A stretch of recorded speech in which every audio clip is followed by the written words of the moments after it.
course, I want to thank the Canadian Congress on Inclusive Diversity and Workplace Equity, and Alex for inviting me to join this inaugural George Floyd Memorial Lectures.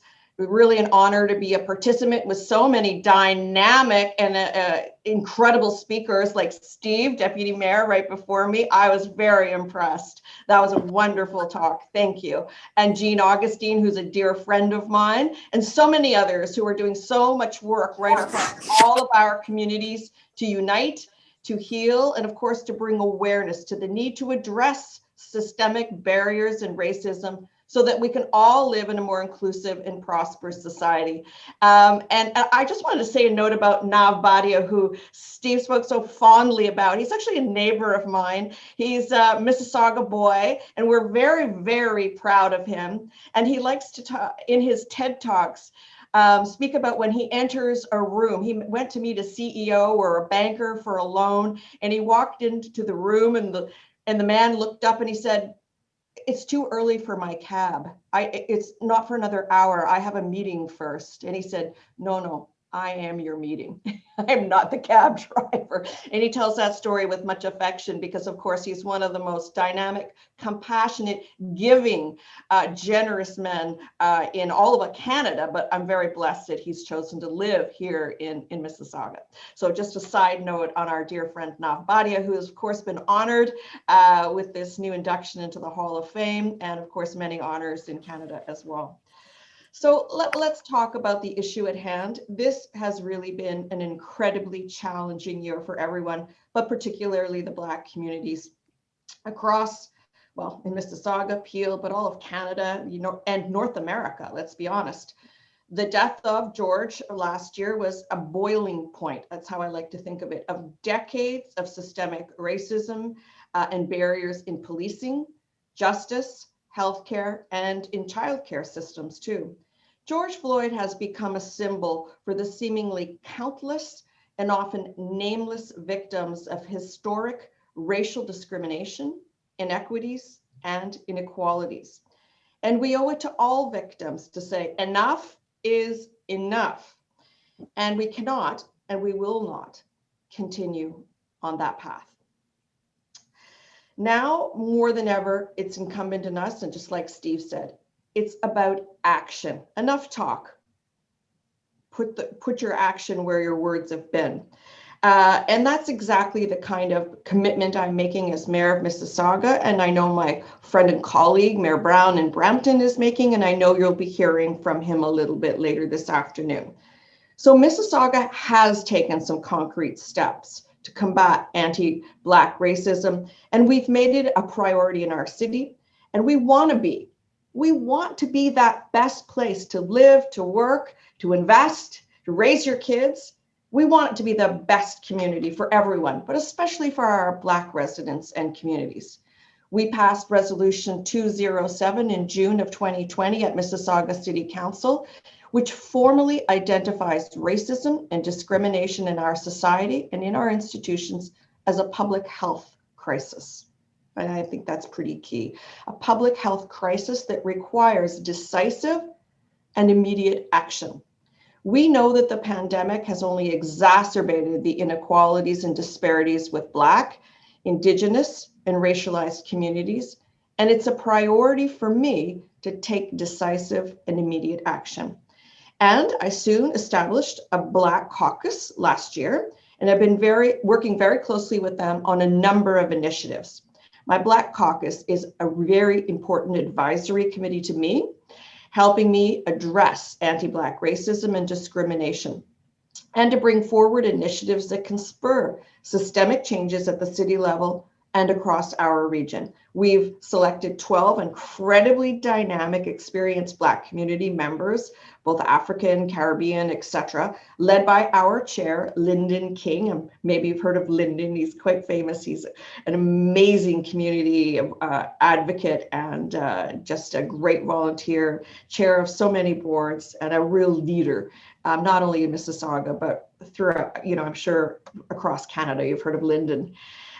So through my Black caucus, we've co-developed a community consultation process called Mississauga's Black Community Engagement Sessions. There will be 6 engagement sessions. They started on May 6th and they'll wrap up towards the end of June. Our inaugural session was on how Black communities can access political power. And we brought together members from all levels of government and faith leaders, people like Greg Ferguson, people like Michael Cotto, faith leaders, advocates like Emmanuel Mellis from the Network for the Advancement of Black Communities, to discuss how political engagement can be used as an economic tool for advancement and how it can influence public policy. At our second session, we discussed accessing Mississauga's resources, and I brought together many of my city's directors, including that of recreation, culture, library services, and to provide an overview of the services and programs that we do provide and ask the Black community members what more we can do to enhance the accessibility of our services and our programs to reflect their needs. And we also placed a lot of emphasis on the promotion of Black culture and history, and more than just Black History Month. Why don't we have a Black a memorial to Black Cultural Day? You know, we have I'm Polish, so we certainly have celebrating Polish Culture Day in Mississauga. The Ukrainians do the same. Why don't we have a Black Day? So anyways, Black community. And we sought more advice from them on how we could do more in this space. And as I said, not just during the month of February. And one of the recommendations we'll be looking at is how to name public spaces to reflect contributions that Black Canadian historical figures have made. So I'm very proud to announce that we're currently in the process of naming one of our main streets in a new development in Mississauga, a new housing development, after Viola Desmond. On Eglinton and 9th Line. And I'm very proud of that. And so coming this Thursday on May 27th, we're going to be having our 3rd Black community engagement session. And this one is on policing. And I think there'll be a lot of take up on this. And I'm very pleased that we're bringing together Justice Michael Tulloch, from Peel Regional Deputy Chief Mark Andrews, the Chair of the Peel Police Board, Ahmed Atia, and advocates like Jerry McNeely and the former director of the Office of the Independent Police Review, and many, many others. And we'll be discussing police reform and engagement. And maybe many of you may know that I also sit on the Peel Police Board. And we're going to be looking for those real opportunities for us to create meaningful solutions and better trust. Trust is so key. It's vital between our communities and the police. And we're going to have 3 more sessions in June that will discuss the challenges and opportunities with employment, with housing, healthcare, and business supports, and delve further into economic empowerment. Economic empowerment of Black communities is really essential to addressing systemic racism and discrimination. And I want to find new ways to foster that at the City of Mississauga. So for more information about our Black engagement sessions, and if you're interested, I encourage you to register. There's room for everyone.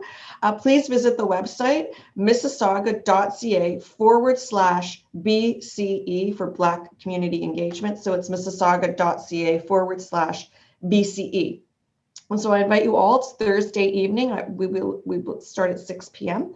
And I'd love to hear from you and get your insights. And I want to assure you that these consultations will not go into the abyss. This is the first time that Mississauga is doing something like this. It's very unique, although I agree it is not unique elsewhere, but it is the first one for us. And we are committed to learning and understanding where we can implement solutions for more inclusive and accessible cities.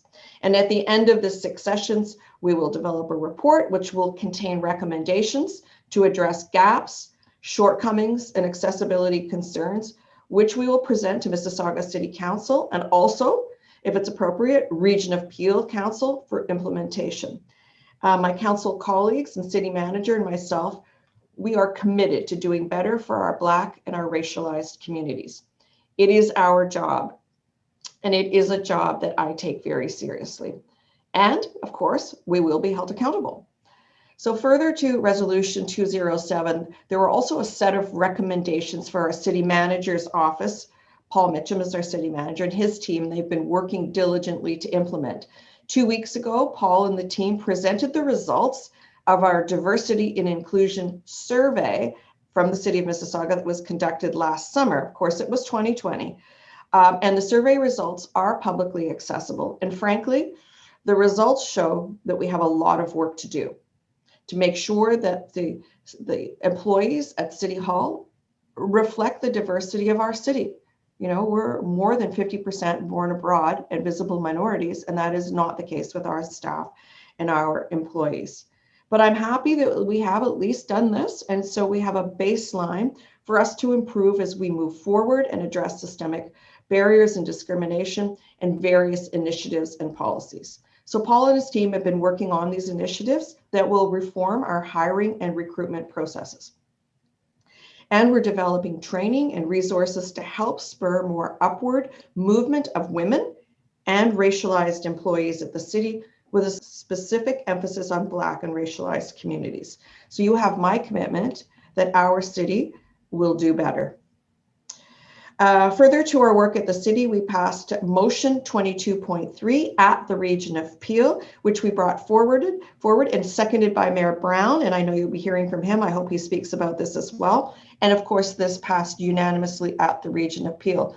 And the motion calls on the Peel region to formally call on the Premier and the Solicitor General to do a few things. First, immediately enact the Special Investigations Unit Act 2019, along with several other reforms. So that's reforming SIU.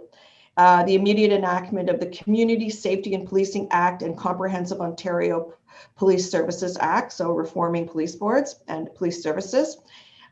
Implementation of all the recommendation in Justice Michael Tulloch's 2 reviews, his 2017 Independent Police Oversight Review and his 2017 Independent Street Checks Review. This includes the recommendations that SIUs should aim to conclude investigations within 120 days. And if it does so, it should report. If it doesn't do so, it should report back to the public at that time and explain why not, and report back every 60 days thereafter. So calls for change as well to the Mental Health Act to permit first responders other than police officers to respond to individuals experiencing a mental health crisis. And this is especially important today, as we know there were demonstrations this weekend in the city of Toronto in support of Paquette Korchinski, if I remember her name correctly. And now at Peel Police Board, Mayor Brown used to sit on the police board as well, advocated for body-worn cameras for officers, which is currently being piloted by Peel Police at Pearson Airport. We also advocated for the elimination of the student resource officers in our schools, a program which has since been dissolved. PRP is also currently consulting with the community to develop a better model for youth engagement with Peel Regional Police. So that's some of the initiatives that we have undertaken. It's not enough, but we will proceed and we will do so. You have my commitment on this action. I want to thank the Congress for hosting such an important event and discussion today. We are committed to doing our part to eliminate systemic barriers, racism, and discrimination in all forms. And we need to ensure that Mississauga isn't just known as one of the most diverse cities in the country, but also one of the most inclusive and accessible ones as well. Of course, today I've been watching the media coverage and watching the family interviews, George Floyd's families, and my thoughts and prayers go out to them today and the countless other victims and their families who have tragically lost their lives due to racism and other forms of discrimination. So thank you for giving me this time and this space to share my work. And I look forward to staying connected with you and reporting back on our progress. So I do hope you enjoy the rest of your day and know that you are making a significant difference.